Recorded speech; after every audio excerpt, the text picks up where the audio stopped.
Le Ghana est le dernier pays africain à s'engager en faveur des cultures génétiquement modifiées pour tenter de tirer des avantages économiques de l'agriculture. Mais certains activistes et agriculteurs s'opposent à l'introduction des OGM, qui sont à l'origine de l'apparition de nuisibles.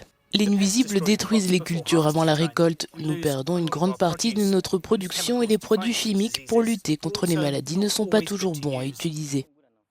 Alidou Ayouba pense que la mauvaise qualité des semences qu'il utilise pour planter contribue également à la faiblesse des rendements. Le secteur agricole ghanéen perd environ 300 millions de dollars chaque année à cause des nuisibles tels que les chenilles légionnaires. Le gouvernement introduit des cultures génétiquement modifiées pour lutter contre l'insécurité alimentaire. Le gouvernement a approuvé la vente commerciale de 14 cultures génétiquement modifiées. Il s'agit de 8 semences de maïs et de 6 semences de soja.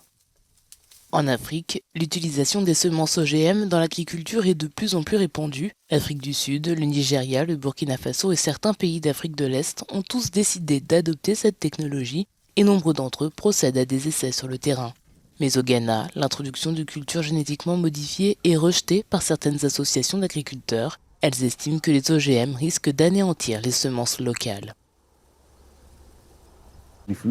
Si vous regardez les OGM eux-mêmes, la technologie n'appartient pas aux scientifiques ghanéens. C'est une technologie importée et les variétés ne nous appartiennent pas. Si nous permettons aux OGM d'entrer dans le pays et de dominer le système alimentaire, il arrivera un moment où nous aurons besoin de semences où nous devrons compter sur des sources extérieures pour les obtenir.